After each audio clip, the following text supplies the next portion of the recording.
Hello, welcome to the Baseball Alliance podcast. I'm your host, Sean Morash. I have with me today Sean Doyle, Max Frankel, and joining us after he cooks his mom dinner will be Andrew Perpetua.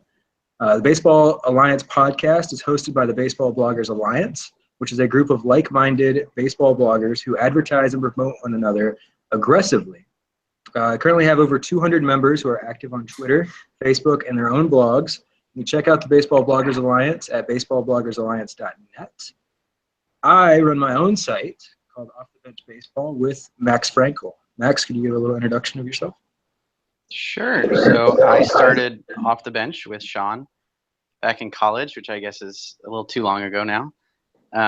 And we write about sort of all things baseball. We have sometimes a statistically minded view, sometimes more rhetorically minded, but we cover all the teams. We recently predicted the Astros to win the World Series, so clearly we're not that good at this. And check it out, offthebenchbaseball.com. Excellent. Thank you, Max. Yeah, don't call us old yet. Sean Doyle comes to us from Jays from the Couch. He's a Blue Jays blogger. Sean, can you give a much better introduction than I just did? Absolutely. My name is Sean Doyle. We come from jaysfromthecouch.com.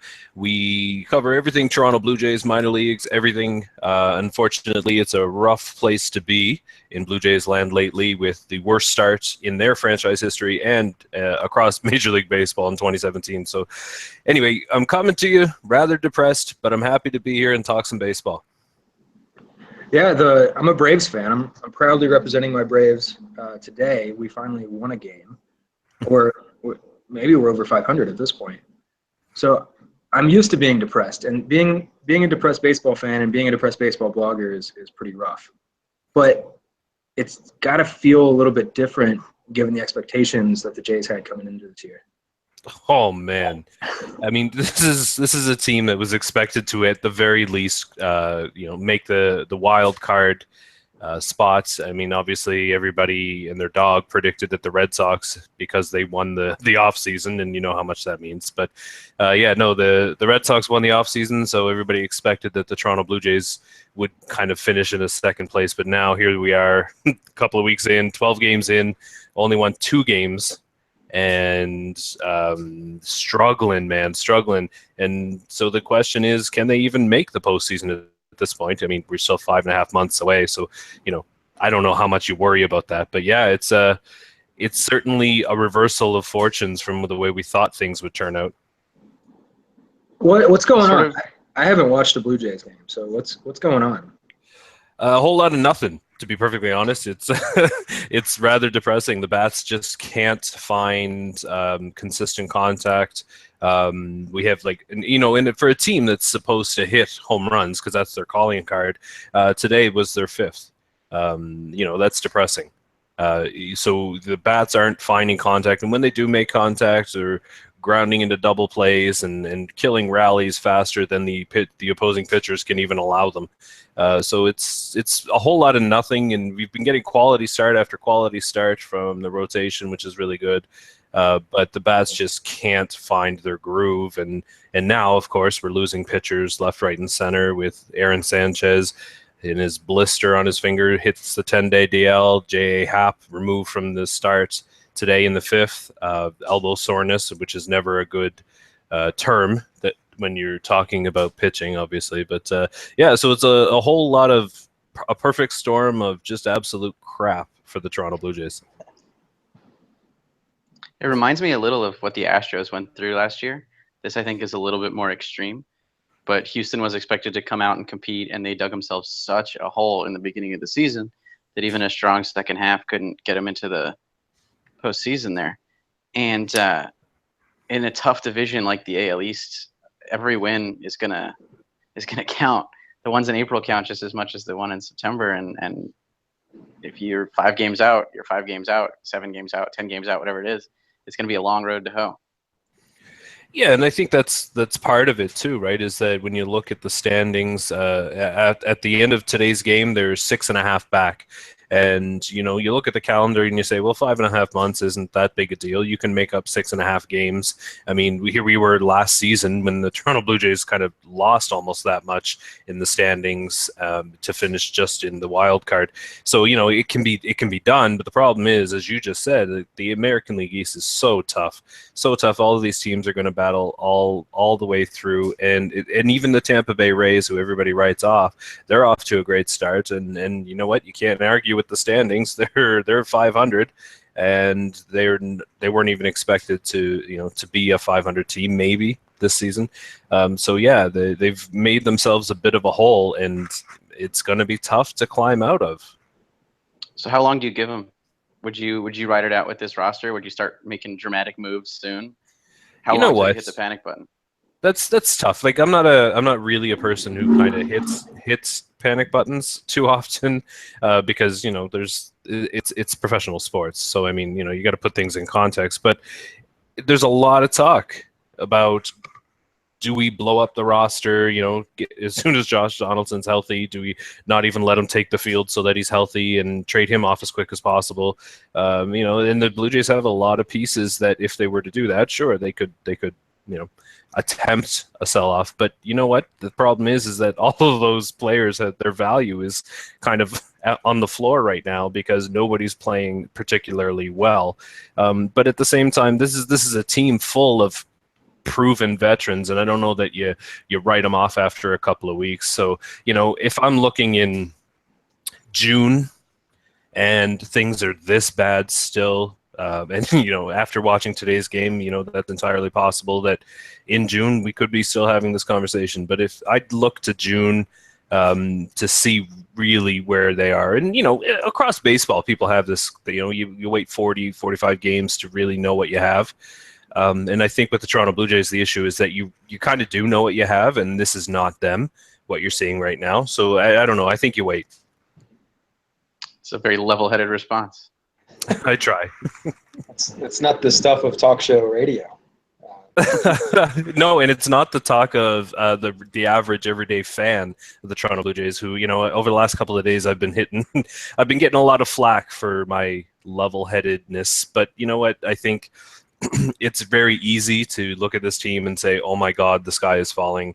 And I don't blame people for that, but at the end of the day, you know what? It's a good team, and whether you believe what you're seeing right now is up to you, up to the individual. But I think you can't really believe what you're seeing. We're talking about Troy Tulowitzki, Russell Martin, Josh Donaldson, Jose Bautista, all these guys who have proven track records, and they're not even coming close to it. So, I think I trust in their history before I trust in the last 2 weeks. So I think it's larger than the last 2 weeks, though, right? The roster is not as good as it was last year, and last year it didn't win the World Series.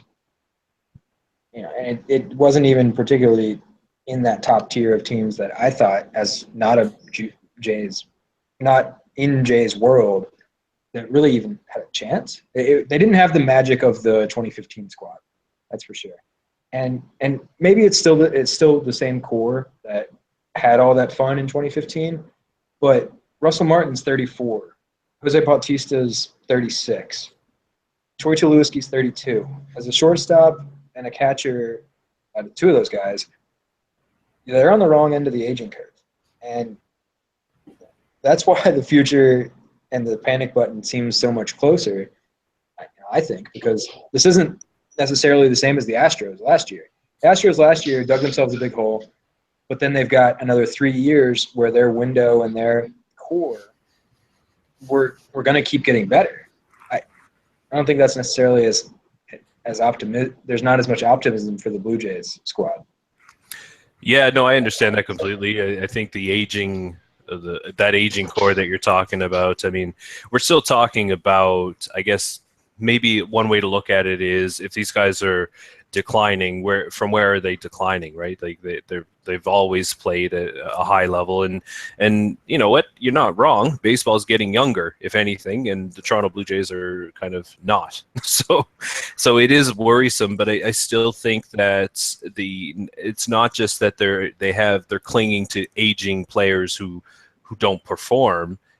like Ryan Howard's kind of deals. I think they're, I think they're banking on track records. And you know what? The struggles, they went back to the end of last year. Look at September, and oh my God, that was brutal. And so, yeah, I think, the struggles aren't just about the last couple of weeks, but I don't know if I would necessarily just yet, even though there's not really a whole lot of proof for it, I don't know if I would just say that the roster isn't as good. If, when you're talking about replacing Edwin Encarnacion with Kendrys Morales, I don't know that you can kind of make a one-for-one kind of comparison there, because the other side of that is that you're replacing Michael Saunders with Steve Pearce, and Michael Saunders pretty much disappeared off the planet for the last half of the season last year. His name was on the lineup card, but his bat certainly wasn't. So I don't know that, if you look at the roster as a whole, I don't know that it's actually as bad as it may seem. But maybe that's just me and my optimism, hopefulness, if that's a word. But just give them a little more time before we start blowing that decline horn. What is Marcus Stroman? Is he the ace we saw in the World Baseball Classic? Is he the guy with the above 4 ERA we saw last year? Is he the guy from the playoffs 2 years ago? What is he? The answer would be yes to all of the above. He's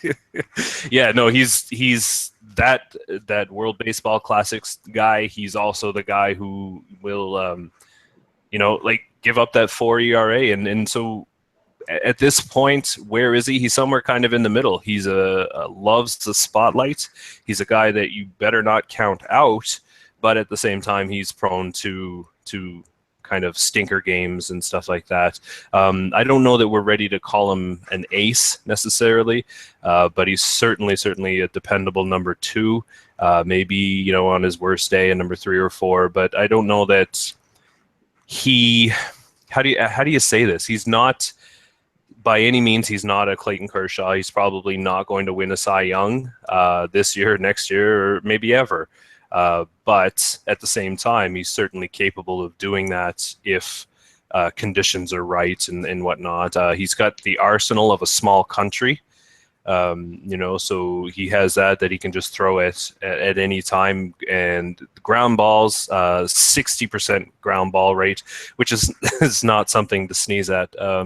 But to answer your question, I know I went on a little long there, but to answer your question, he's kind of everything all at once, good and bad. Is that a disappointment given the hype? If on his best day he's the number 2 and on his worst day he's a number 4, and maybe he lives somewhere in between, given what you were expecting and what the team was banking on, is that a problem? That's tough, right? Because when he blew his knee there in spring training and missed almost the full season, came back, he was, like a Greek god come to earth. It was just like, who is this guy? He's from another planet. And I think that kind of played into the hype train a little bit. And part of that was residual effect of when he came back and the run they were on at the time. So, is he a disappointment? I don't think so, because I think at the end of the day, this is a homegrown talent, and if you can draft and develop a player into a number 2 starter at the big league level, I don't know that you can call that a disappointment. That said, the hype around Marcus Stroman is, and let's be honest, it's a little inflated by himself. I'm not going to pretend it isn't, but the hype, I think, is gotten away from what he actually is, but what he actually is isn't that disappointing. So with that, where does his 4.4 ERA come from last year? So I got kind of a tangent that I want to build on, but I guess I'll ask that first, right? I feel like I haven't watched a game of his where he looked like a guy who could go out and just run a 4.4, give up 7 a couple times. A lot goes into being that average, something like slightly below average. Yeah, so I think Marcus Stroman's a guy who lives on the lower half, and if he even strays from that a little bit, that's where he's going to get into some trouble. And at times he struggles with command. At times he'll get hits. But when he's on, that's where you'll see him kind of all in the lower end of the zone, excuse me. And what he started to do as well is kind of mix up his delivery. He'll kind of do that quick pitch mixed with just like kind of like a pause right before he delivers, that kind of thing, just to kind of give him another advantage. And so over the past, what you've seen is he's kind of just come in looking flat. But when he's on, he's really on if he can maintain that lower part of the zone and then get all those ground balls. But if he even just a little bit strays from that, then he's in trouble. Yeah, so my tangent was a kind of a plug for myself, right? That on last week's podcast, it was really 2 weeks ago, but I got on a soapbox about how Kyle Schwarber wasn't that good. And I felt like I was kind of standing on the soapbox that I didn't even know I had. And what you were just describing in that Marcus Stroman came in and was this Greek god, and it was part of his timing that he was so well thought of within the industry. The same thing seemed to happen last year with Kyle Schwarber. He came back, was this Greek god. He had a couple home runs in the World Series after tearing his knee up. And now we think of the world of him. He might be a low-end all-star going forward. And that was my soapbox was, hey, this guy isn't quite Clayton Kershaw, the batter equivalent of Clayton Kershaw. He's not Barry Bonds. He's not Miguel Cabrera. He's not Trout. Let's not call him that yet. And it's all about that frame of reference, right? This Greek god of pitching, this Greek god of hitting that we just adorn on these young players when they come up so early. And when they come back from injury or whatever it might be. So with that, as a Blue Jays fanatic, are there young guys in the system that are prepared to help out? On the mound, you mean? Yeah, I mean anywhere really, because there's this whole subculture of what's next and what is going to be the greatest that's next, right? And that's why we crowned Stroman and why we crowned Schwarber as the best before they really were. Is there a Blue Jays guy that's the equivalent of that? I know that I love what's the first baseman prospect's name? Rowdy Tellez. Yes, yeah. Who doesn't love Rowdy? I mean, just the name alone, right? He's got you excited. Exactly. Well, you know what? It's funny because after the trade deadline in 2015, when Alex Anthopoulos, the general manager at the time, kind of just dropped every prospect that he had, it's been a little struggle, and a lot of people looking down on the Blue Jays system for the last little while, and so it's nice to see that there are, in fact, guys who, very quickly could become something of value. If you're looking at, for example, trades, right? You're looking at big league ready talent is the term that people throw around because that's what they want in a trade. So, for example, let's take the Pirates. If they want to trade Andrew McCutchen, they're going to look for as much big league ready talent as they can. So it's going to cost a team significantly.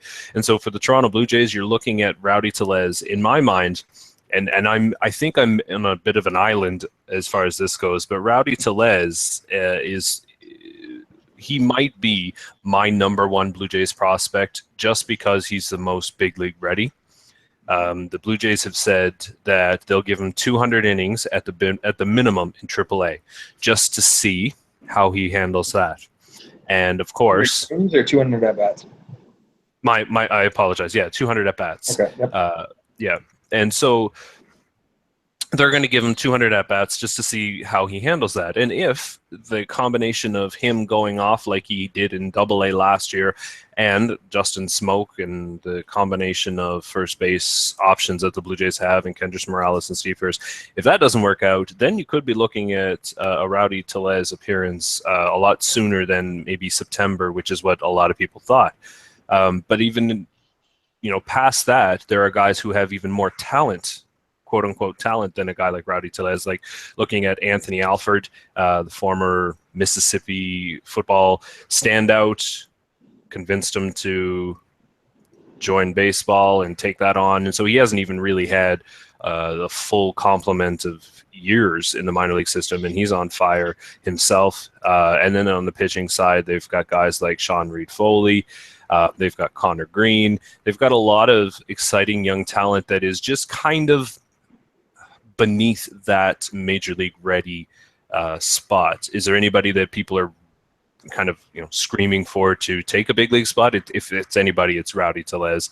That guy has got home run power oozing, and it's very attractive, right? But the problem is in Toronto, we're used to guys who can do that, like Travis Snyder, and then they come up and then they can hit a home run or two, and then they fizzle out and become lunchbox heroes, and that's about it. Home run or two with a 315 on base doesn't. Yeah, yeah, exactly. It's exciting. It's fun, especially when you're named Rowdy. Oh, absolutely. And some people will have knocked him for his defense, right? Because if you're a prospect, you don't want to be labeled as a first base DH prospect, because your prospects are pretty limited at that point. You want to have some kind of positional flexibility. So if you are a first base prospect, you want to make sure you can play that position really well. And a lot of the knocks on him have been his glove, but he's worked super hard over the last couple of years to really improve that. And we got a glimpse of that during spring training. And he's a lot better than I think a lot of people are giving him credit for. So if he can handle the bat in AAA, you know what? I think you'll see him up in Toronto, maybe even by midsummer. Excellent. That's good. That's excellent. Yeah, he was one of my picks heading into the year based on AA OPS alone. So he absolutely crushed it last year, along with a couple of Phillies outfielders. Basically, I ran through the top 10 of the AA OPS leaders, and every single one of the guys was either a prospect or had some sort of interesting story that made them a former prospect that's now trying to fight their way back. I kind of latched onto him because his name was Rowdy, but he has the track record of performing. I get nervous about prospects who come up having not put together minor league numbers. Yeah, and the danger is, too, that he becomes a guy like Dalton Pompey, who was rushed through the system and has, in my mind, suffered ever since. Never really had that kind of focus on the development part of it. And then he comes up and he just can't seem to put it together enough to stick at the big league level. So, I don't think the Toronto Blue Jays are going to rush him. But what's interesting about Rowdy Tellez is that in AA, they threw him nothing but off-speed stuff, because he comes up with that reputation of you throw a fastball and he's going to crush it 1,000 miles. So they tossed him nothing but curveballs and changeups and all of this other stuff. And in actuality, they ended up helping him a lot because he had to learn to adjust. And so, when you look at those AA numbers, that's a kind of an interesting side note to throw in there as far as his kind of approach at the plate and everything. Yeah, absolutely. Excellent. So what else is going on in Blue Jays world? Everybody's panicking. And so at Jays from the Couch, we're trying to keep it level-headed. Everybody's got to have something to complain about, I find. And if you spend too much time on Twitter and everything, you'll see it. But I think the one thing that everybody is kind of really got their knickers in a knot about, I think, is just the offense, man. Because this starting rotation is solid. Now, with Aaron Sanchez having to hit the 10-day DL, as I said, and then J-Hap leaving, it calls into question. And that's going to be something that's going to be very interesting, because below that starting five, which was among the best in the American League last year, and the luckiest, given that they didn't have to miss a whole lot of time, miss a lot of starts. So then the question this year is, what happens after that starting five? And that's going to be something that that everybody should be keeping their eye on, because in all honesty, after the starting five, you've got guys like Matt Latos down in AAA, which, let's be honest, it's Matt Latos. It's 2017 Matt Latos. So it's going to be tough. There may be a little bit of piecemeal rotation going on, manipulating that 10-day DL, which is already, I think you're going to see a lot of that being used across baseball. But so that the pitching depth is going to be an issue. And then, man, somebody somewhere has to figure out how to get these Blue Jays hitters back on track. The Braves stole away Kevin Setzer, the hitting coach. Kevin Seitzer, yeah. Seitzer, yeah, thank you. So I'm happy that to fully blame the Blue Jays' struggles on the lack of Kevin Seitzer. Is there anybody else that is is the current hitting coach on the chopping block, or are we calling for his name? Yeah, you know what? It's funny. Brooke Jacoby is the hitting coach for the Blue Jays, and a lot of people, I think they're looking for somebody to blame, right? But at the end of the day, he can't go up there and swing the bat for Jose Bautista, who, even though he's getting his walks, he absolutely looks lost, striking out like I've never seen him before. Russell Martin barely hitting 100. And, that's typical Russell Martin, but even that is amplified. Devin Travis, of all people, who everybody thought would be the savior at the top of the lineup once he's healthy and he can come in because he's good. He's got a good plate approach, and yet he started the year 0 for 29. At the end of the day, you can't really put it on the hitting coach when these guys just look that bad. People are calling for his head, but you know what? You can't fire the players, right? So it's understandable. Absolutely. Shawn, thank you so much for joining us. It looks like we've got Andrew back on, ready to transition. Hi there. Andrew, are you there? Yeah. Can you hear me? Am I good? I can. Absolutely. Okay, cool. Good. So, Shawn, thank you so much for joining. You're welcome to stay on. Do you think you're going to? No, you know what? I think I'm going to head off here. I got to make dinner for my family, and it's Easter and all that stuff. So I want to thank you very much for the opportunity of talking Blue Jays with you, and maybe we'll chat again. Yeah, hopefully. You're welcome back anytime. Thanks, Shawn. All right, cool. Thanks, guys. All right. Thank you, Shawn. So, Andrew, you there? Yeah, I am. Excellent. And do we have Max back? Yep, I'm here. Cool. Awesome. Andrew, I was worried that you were the joining mid podcast was not gonna work, but luckily we worked through the first round of technical difficulties before we came online. That was a Sean Morash error. Andrew, I want to give you the floor to introduce yourself before I butcher it. Okay, I'm Andrew Perpetua. I make stats. I do xStats. I do City Field home runs and just lots of various projects like that all over, doing all sorts of baseball. Some Mets focused, some just baseball in general. So that's what I do. I'm going to translate that because making stats sounds awesome to me, but a lot of people out there don't know what that means. So Andrew is taking the new batted ball data. Maybe it's not all that new, but the batted ball data from StatCast and from MLB, and translating exit velocities and exit angles into hit probabilities, and then turning those into advanced metrics to give an idea. I mean, there's some predictive ability within those, Andrew? Yeah, there's all sorts of. I mean, it really depends on what you want to do with the stats. But yeah, there's predictive ability for offense and pitching. There's how well the player is going to do in a month, and you can also predict how well they might do for the rest of the season or even next season. How does that work? Why the different time frames?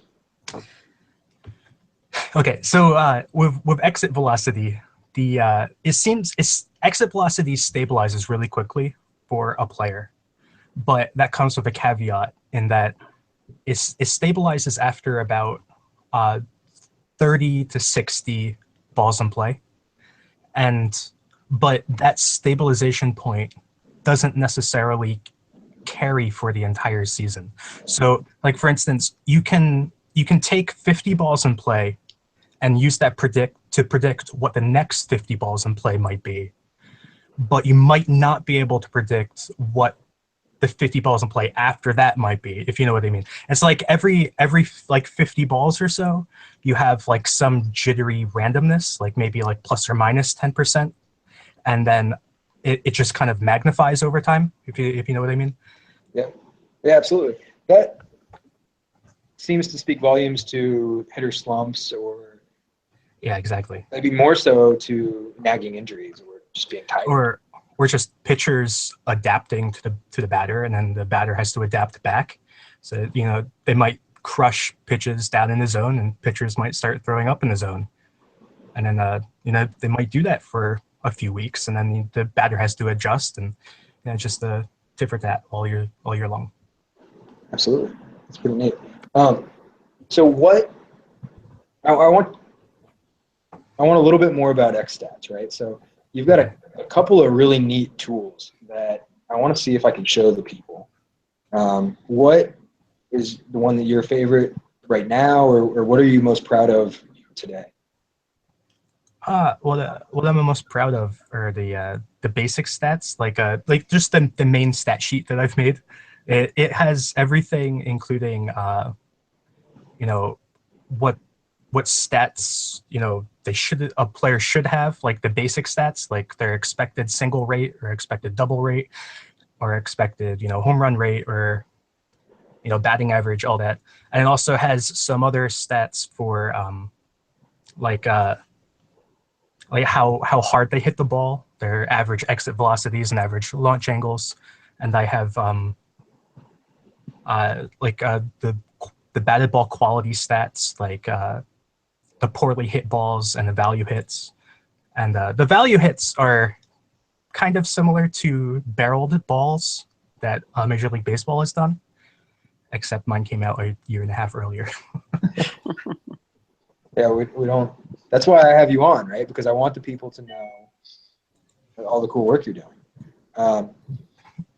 Unfortunately, those of you that are on the Google Hangouts can see that my screen is not loading. So I'm going to stop sharing and wait for that to load. I think I know why it's not loading. Some goofball went in and broke the main stats page in the Google Sheet, and I had to restore it to the non-broken version from like 4 hours ago. And I think that might be why it's not loading, because it's restoring a giant sheet. So Google doesn't like it when you get the giant sheets. I know that. Max, are you familiar with any of this? What I know I'm familiar with it. But what jumps out? Well, the first thing that jumps out at me is I know that Aaron Judge hits balls harder than anybody, and that makes me very happy as a Yankee fan with an eye towards the future. I think that one of the more interesting things that's really come out of the batted ball velocity data is the hit probabilities from the point of view of defense. So we're now starting to see, and Andrew, hopefully you can talk to this.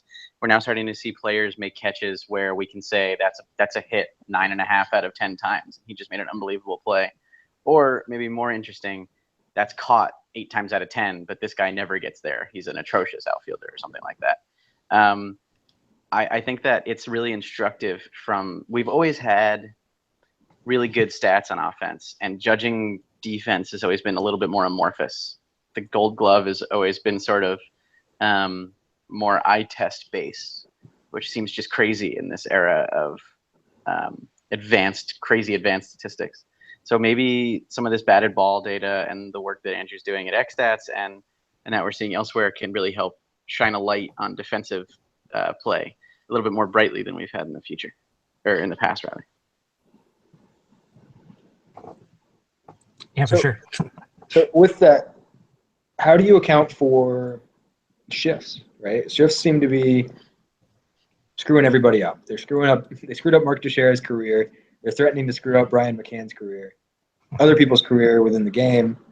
And how do we evaluate? It seems like that screws up all of the defensive metrics that are typically put in place. Have you dabbled with that yet?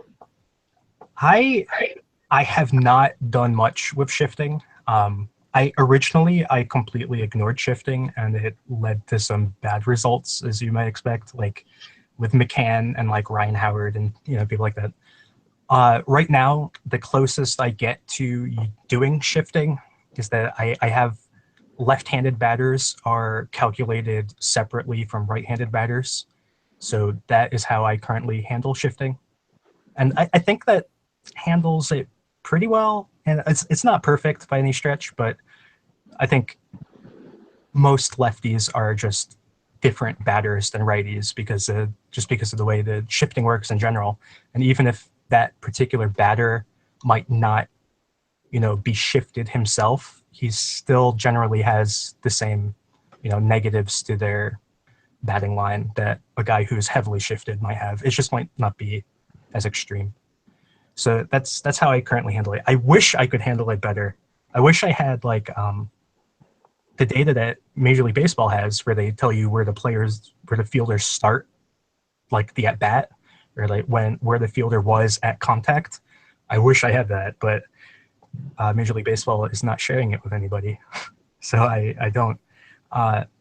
Similarly, I wish I had the running speed stats, and Major League Baseball, for about maybe a week, published all of the running speed stats, and I don't know why they got rid of it, but it was great. It was so cool. They had time to first base, time to second base, time to third base, like basically the average time for every runner from one base to any other base. So it was like second to third, or second to home, or first to third, every single combination, and it was great. And it lasted maybe a week, and then they got rid of it, and that was that. Generally speaking, would you say the MLB is good about sharing its data? I guess so. I mean, they're getting like a terabyte of data per day, and they're sharing about half a megabyte of that. So I think you can make of that what you will. It seems like David Ortiz's retirement might be good for the Players Association opening up a little bit about the speed stats being shared. Might be a joke that lands flat. So, but I honestly don't know why they don't share running speed. I feel like of all the stats, that would be like one of the least controversial. I totally understand why they don't share defensive stuff, because the players would hate that. The players are totally against that. But just running speed, I mean, you could calculate running speed yourself if you wanted to. You just need a stopwatch. It's just tedious. Who, if any, players have really jumped out at you this year as either making more solid contact than you were expecting, or maybe getting a little luckier than you were expecting? I know it's only been a week and a half, but just looking at the data so far, what's a big takeaway for us? Schebler, I think that's his name, Schebler of the Reds. He has totally shocked me so far, because he's earlier this morning I posted the top 20 top 20 outfielders going into the day, and I think he was like 6th out of everybody. I don't think anybody would have guessed that. And he's just been killing it, and I don't know if it's going to sustain. But he's to me, he's the biggest shock so far. Who else? I'm not sure.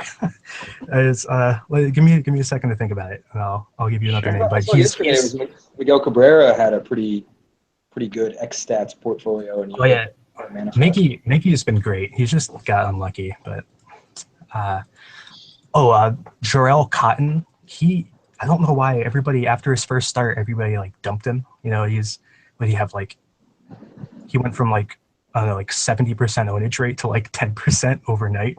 Like I don't know why people hated him so much. He gave up he gave up 8 infield hits where like the hardest hit ball went like 65 miles per hour.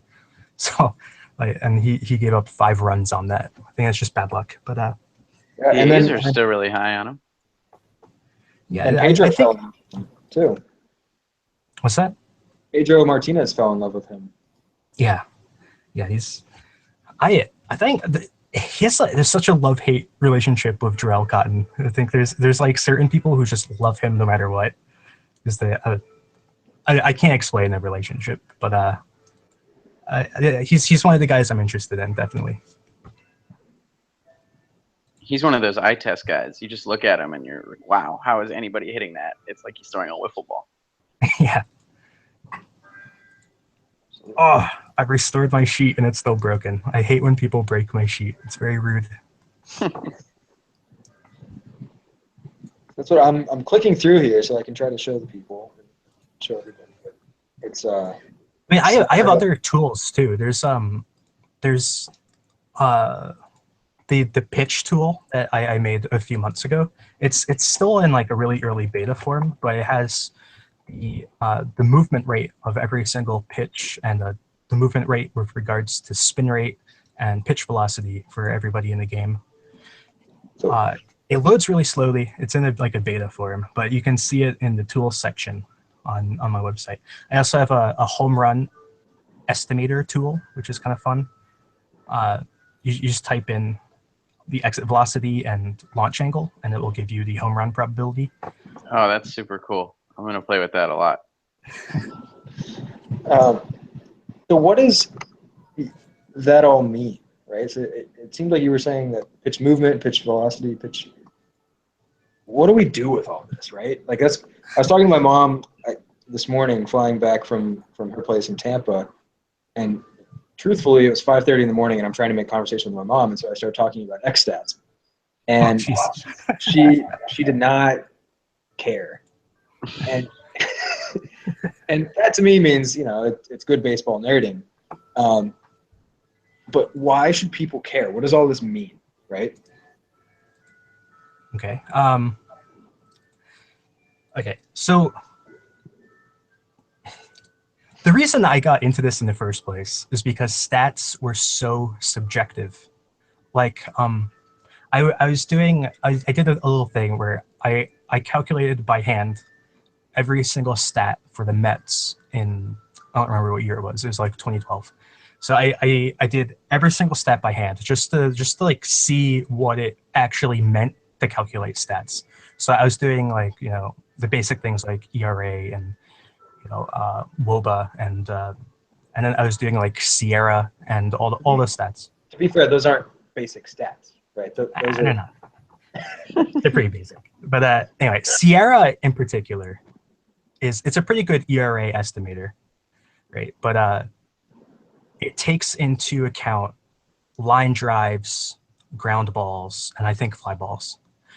And then when you're calculating that by hand, like I'm not using an outside resource. Like I was watching the games and saying like that was a ground ball or that was a line drive, And I was realized like a week into the season, I realized how do you possibly accurately measure Sierra if you have like how do you even define a ground ball? How do you do a line drive? Like there's no possible way you can measure Sierra accurately and like you have it like have like say 100 people do it by hand on their own and have them all get the same result. Like it's just impossible.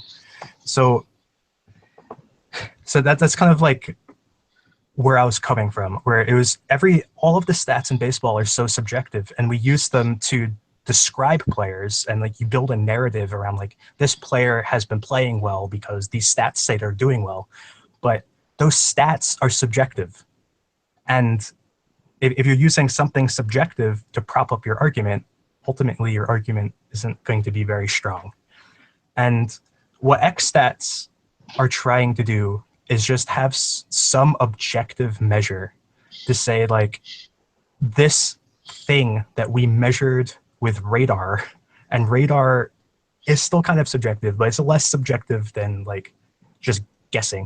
But anyway, so this thing that we measure using science, we can then use that to describe what actually happened in the game in a more objective manner that's more reproducible, and you can describe just what happens in the game that way.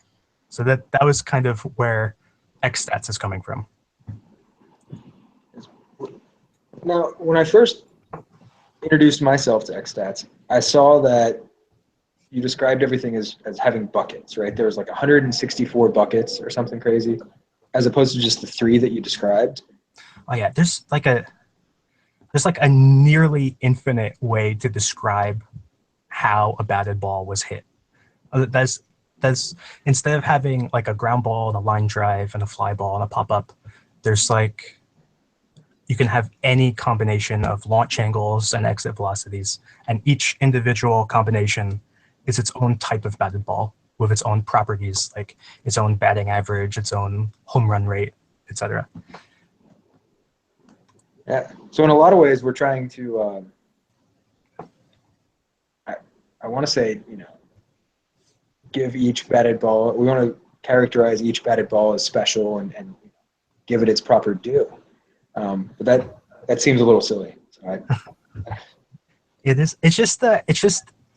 It's trying to take all of we simplified the game. When you calculate things by hand and with your eye, and especially when you're trying to go back in time and figure out what stats happened in the past, it's you can only do so much, because you're only one person and you're trying to just figure everything out. And also, like, when you're doing stats by hand, the game goes really fast, because like you're trying to figure out like what the pitch was and like, did this swing, and just trying to figure out everything by hand.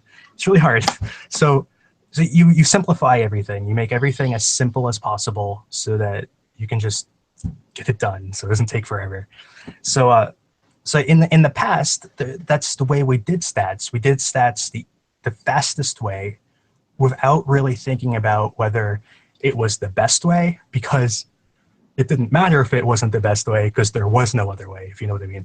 So, but nowadays we have so much more information that we can take a step back and look at the game from a different perspective and try to see, which is actually a better way of thinking about players. Like, for instance, for a long time, we've always thought that season-long stats, looking at a player in a season, was more accurate than looking at a player in a small section of a season. Because if you had season-long stats for a guy, you could generally assume that if someone was a 300 hitter last year and a 300 hitter the year after that, he'll probably be a 300 hitter this year, if you know what I mean. So, but now we don't have to just look at batting average. We can look at like the individual components that go into batting average and figure out if there's like smaller micro changes during the season. Like there's this one great article on Baseball Prospectus by what's his name? Charles Russell? Is that his name? Russell Charles? Anyway, I'm bad at remembering names. Anyway, he wrote that, what if a guy is, objectively speaking, a 280 hitter for the first half of the season, and then he does something to change his swing and to change his approach, and then objectively speaking, he was a 320 hitter for the second half of the season.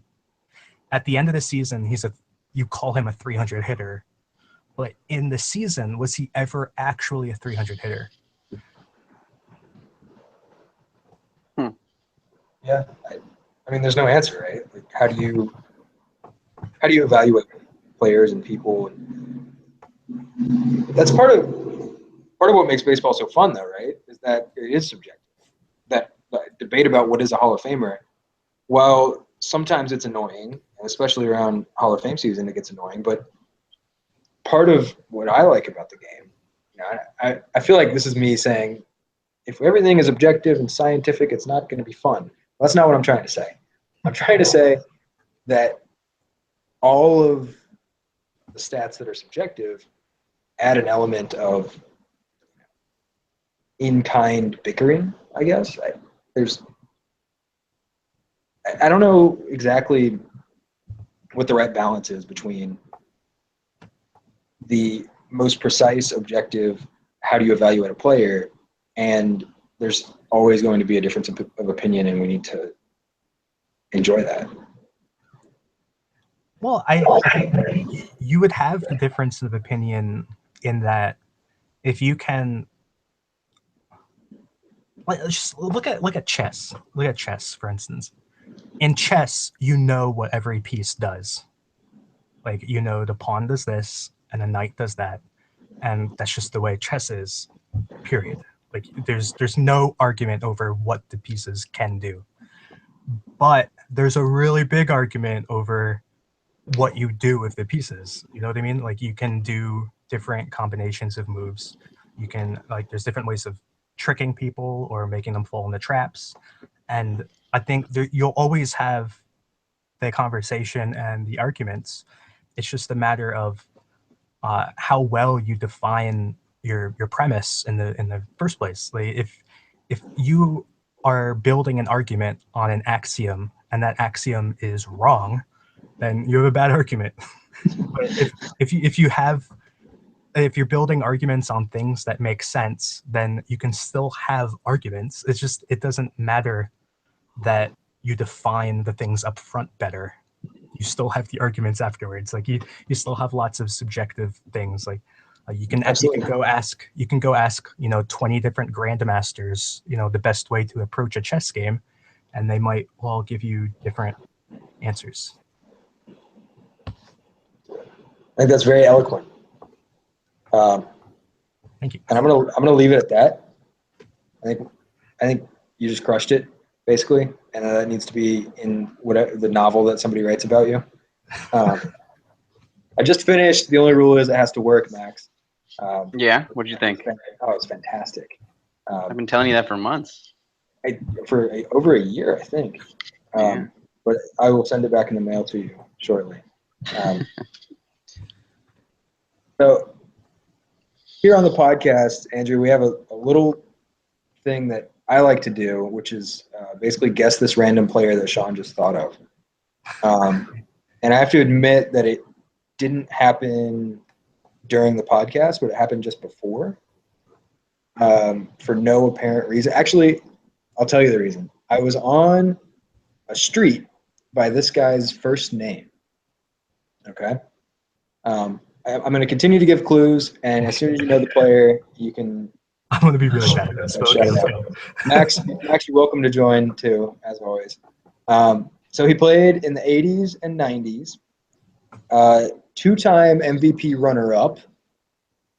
He led the league one year in strikeouts, home runs, RBIs, slugging percentage, and total bases. Followed it up the next year by leading the league. Albert.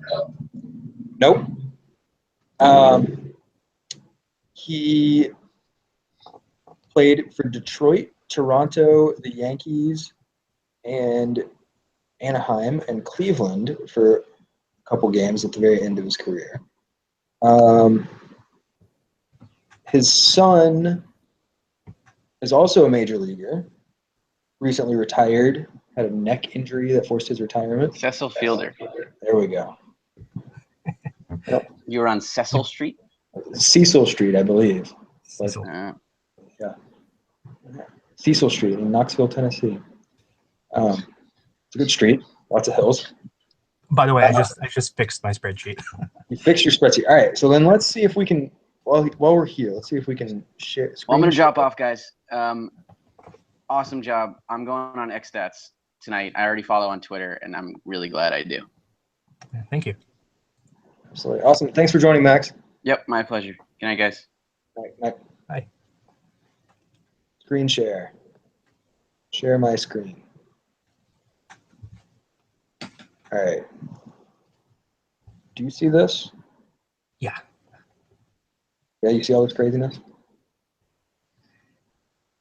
Okay, so we're here in your tools section. So this is the pitch movement tool that you were talking about. Yeah, it loads really slowly, by the way, but it is useful, mostly. I will avoid it. The home run calculator that Max said he's definitely going to play with. It's fun.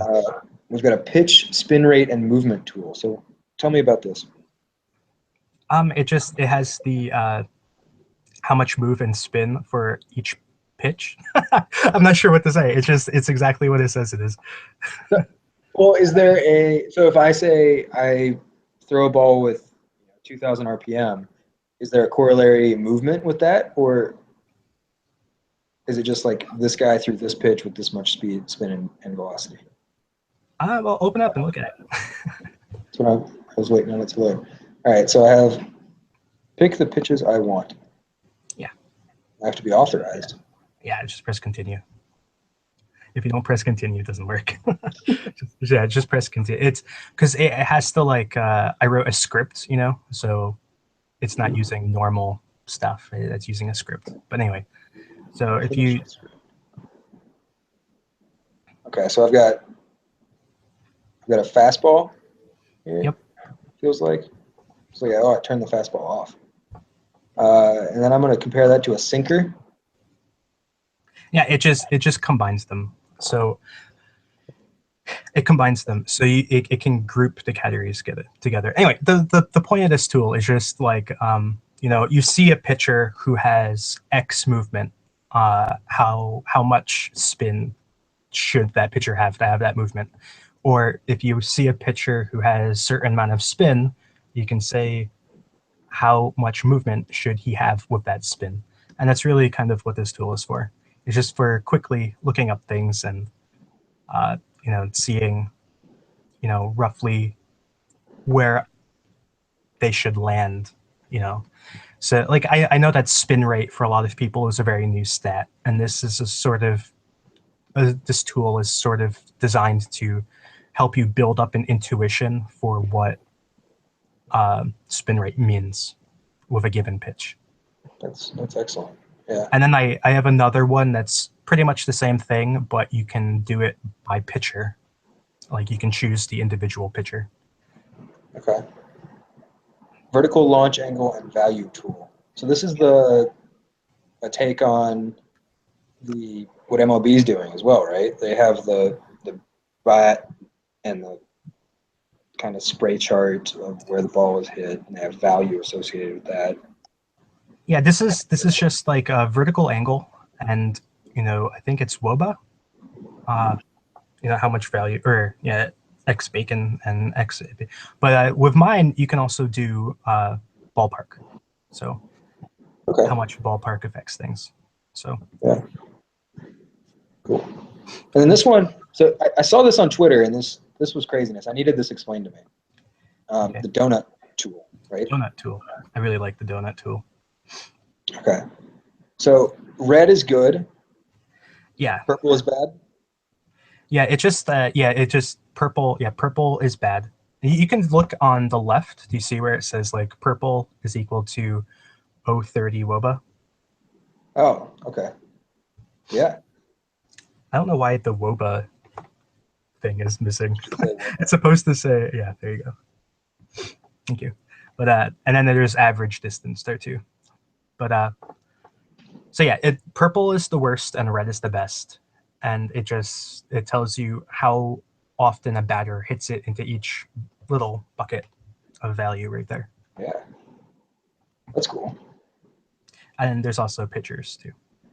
And those are just general launch angles.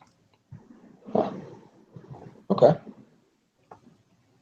So earlier we were describing, there's an infinite number of possibilities, but it seems like here you've turned it into what, 15? Yeah, whatever number that is. I never counted. Yeah, it looks like 15 or something. I don't know. But yeah, there's these are just if you look at the groupings, you might notice that the lowest exit velocity is 70 miles per hour.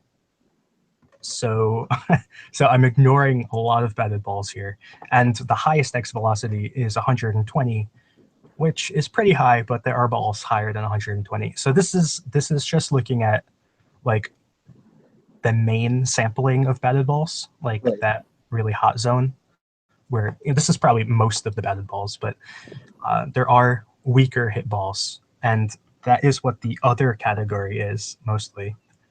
But the other Down here. is all of the.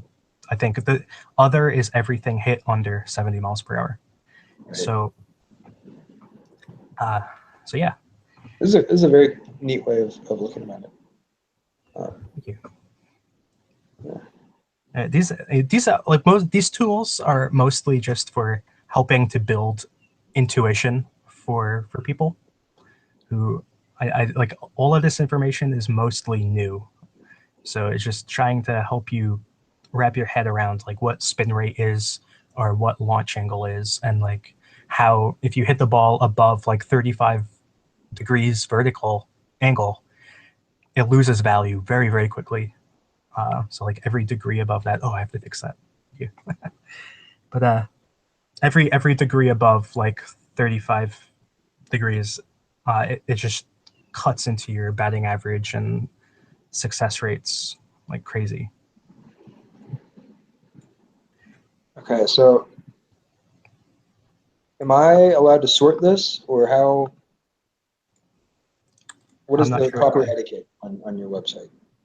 You can sort it. It just the etiquette is generally to put it back the way you found it when you're done, or I come through and fix everything that you break.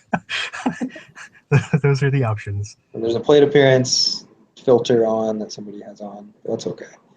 So it looks like Matt Kemp is your X-average champion at the moment. And Eugenio Suarez as well. So we have, He's killing it. yeah, he killed it last year too, and I overspent for him on fantasy during that hot streak.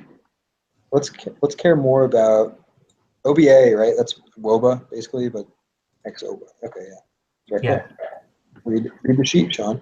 So it looks like Jackie. We can say from this that Jackie Bradley has been unlucky, and that similarly, Eugenio Suarez has been unlucky, even though he's been killing it.